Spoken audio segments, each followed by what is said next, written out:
Your competition. So we've all got competition. Now, first of all, one of the things that I would say is competition is a good thing. So it's always good when another company is in the marketplace offering the same products and services as you do. Why? Because they create more customers for your space. Okay? The vast majority, I would say the vast majority of customers that you acquire, and we're talking about customers this evening, not necessarily distributors, but I also believe that great distributors are born out of customers that you get. So always bear that in mind. That's why we want to be getting customers. They're great raw material for your new distributors and building that long-term residual income. But the vast majority of customers that you will get in your lifetime will already be using the products and services that you offer, but they will have been using it from a different provider. And this is something that I know a little bit about, because in my industry, whenever I acquire a customer, they have always been a customer of one of my competitors when they come to me.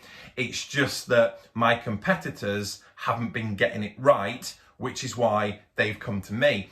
And one of the things that I'm very good at doing when I'm talking to a potential customer is finding out about my competition and why they weren't really doing what they should have been doing to take care of that customer, and why that customer wants to come to me, and what it is they want me to do better than my competitor. And that's how I've always operated, because it's a very ethical way to almost exploit your competition, find out what they're doing wrong, and acquire new customers at the same time. One of the biggest mistakes that people make is they literally go on a crusade to slam the competition, slag the competition off. And I was having a chat with my mum about this morning, and I was trying to explain it to her, which she understood. She's a smart woman. And I said, Mum, what would you do if someone came into your house and, we picked on your, you love, I think she likes Michael Kors. She likes it. She's got a Michael Kors handbag. And I said, what would you do if somebody came in and started slagging off Michael Kors as a company and saying their bags were rubbish, they were no good, they were cheap, they were tacky. What you really want to get is a Mulberry bag. I said, Mum, so what would you do? Someone came into your house, they saw your, and I want you guys to put yourself in this situation. Someone walks into your house, they pick on a product or service that you've got, which you love, which you have from a different brand, and they start slagging it off, saying you should get X, Y, Z. All right. Now, you wouldn't like it, would you? Okay. So why do we see a lot of amateurs in our profession putting down the competition? Because if you put down the competition, it makes you look like you're coming from a position of weakness. Okay. So one of the things that we really want to try and do is, rather than putting down other companies, we have to talk about how we do things better. Something my company does exceptionally well, and everyone in the organisation that I'm in does exceptionally well, because we're very, very ethical. But I see really bad practice all over the place in other places. So I am really, really proud of this. So it's something that I know a little bit about. So one of the things that you want to do is, rather than slag off the competition, find out from the customers, or find out what the competition is not doing well. And I'm going to give you a little formula that you can use, okay? Because if you want to exploit your competition, if you want to find out what they're doing badly, you don't really need to go on Google. You can just ask people. You can ask the customers when you're speaking to them. Okay? If there's you got the company Grapety Grape, that's just a made-up company, by the way. Yeah, and you want to slag off Grapety Grape and say all these horrible things about it, you don't need to do that. You just speak to a customer who's with Grapety Grape and say, you've got 3 questions. Okay? 3 questions, and these are 3 questions that I always ask a lot of my customers. Excuse me. Number 1, tell me what needs weren't being met by your previous supplier or previous company. Number 1, tell me what needs weren't being met. Number 2, how would you like the service to be improved? Okay. And number 3, what would you want me to do to make this a better experience for you? Okay. What would you want me to do to make this a better experience? What needs are being met?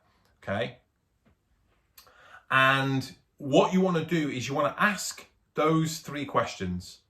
Okay. Where were they going wrong? What weren't they doing? What needs weren't being met? And how would you want to see it improved? And what would you like to see me do to help you this time round? Okay, it's a very simple conversation. You can have it in Messenger, over text, over the phone, over Zoom.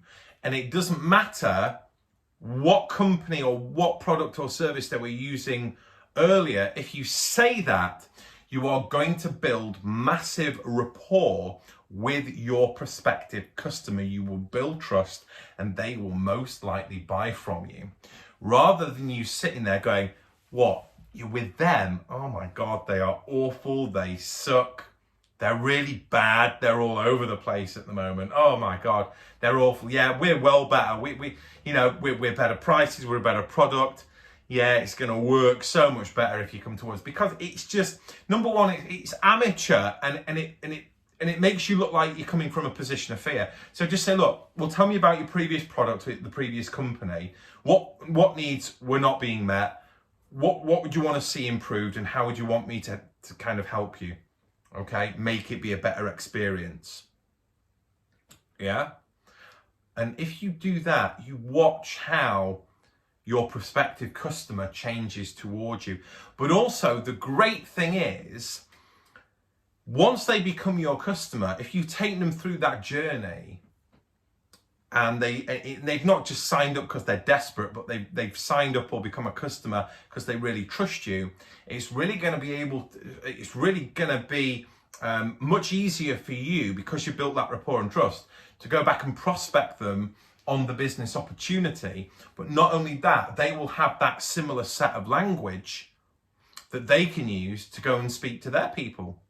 Okay. You just say, hey, look, who do you use for makeup? Who do you use for your weight loss? Who do you use for your utilities? Who are you currently using for? In fact, that's a great market research question. Who are you using for? Who are you using for? Yeah. Okay. Well, tell me about them. Are you getting the result that you want? What needs are not being met? How would you like to see it improved?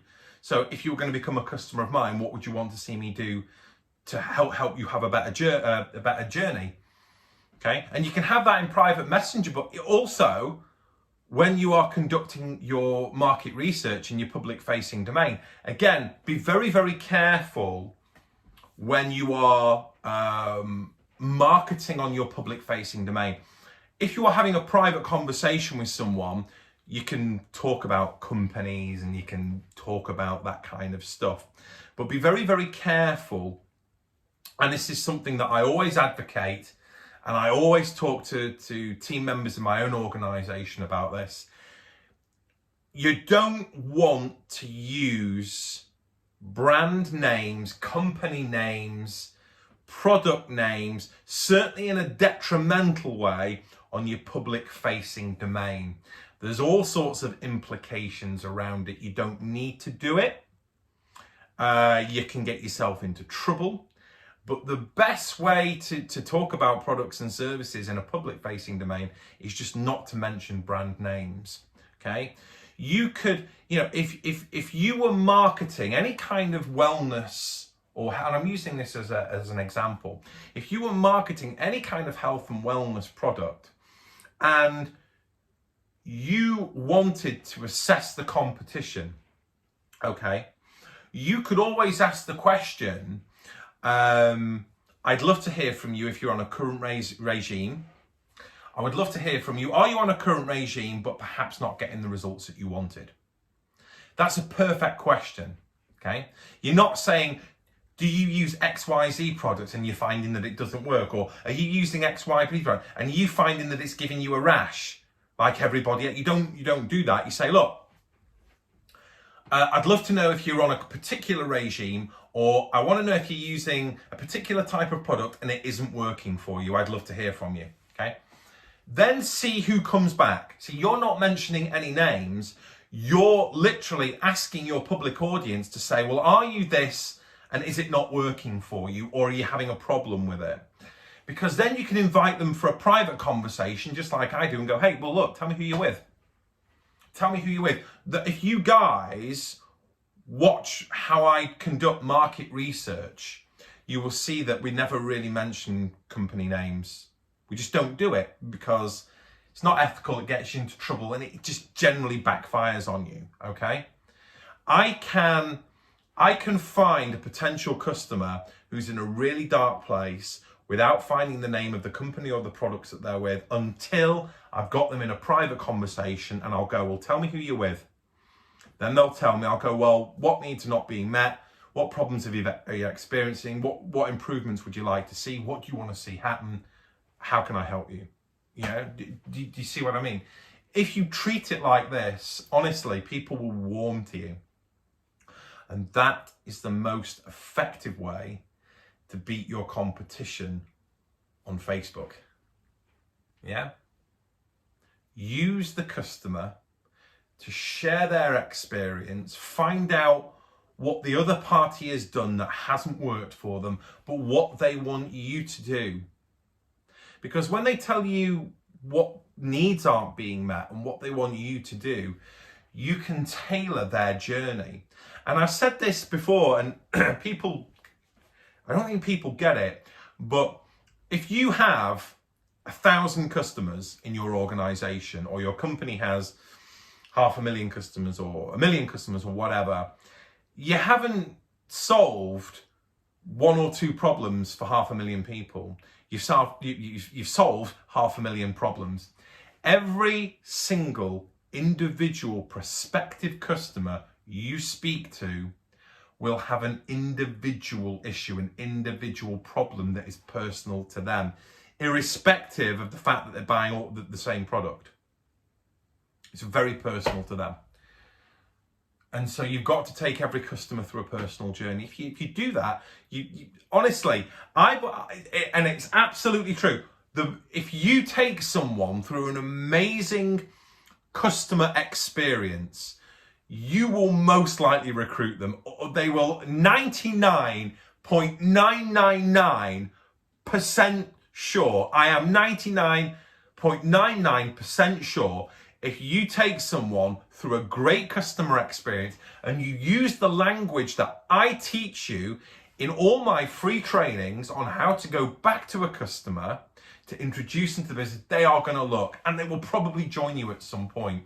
This process does not need to be complicated, but if we are lazy and we use poor rush tactics to try and get as much as we can as quickly as we can, it all falls apart. And I do see some really bad training. I see some awful training. And I see training from leaders in our industry, from all different companies. And some of the scripts, some of the things that they're putting out there, I'd never name names because all you know me, that's not my bag. But some of the things you guys are being taught to say, I cringe. I can't believe you're teaching these people to say this. Problem is, some of the things sound good, it's all rhetoric, but a lot of it doesn't work. You've got to know, unfortunately, in this day and age today, people are really savvy and they kind of get prospecting language and stuff. So you've really got to be able to put your language into a context that your average person understands. I call them the non-believers. So non-customers, non-distributors, non-believers, you've got to be able to speak their language. You've got to be able to put it into a context that they understand and not use really smarmy, salesy language, which doesn't work, unfortunately. But I hope you found that useful. This evening. As always, I really appreciate you guys giving up your time to come and get some skills and some knowledge and some understanding. It's always amazing to see you. I can't wait to see you on the next training. Again, do feel free to carry on sharing this and putting some likes and comments and all that kind of stuff. And I will see you on the next live. Take care. Good night. God bless. See you soon, guys. Bye.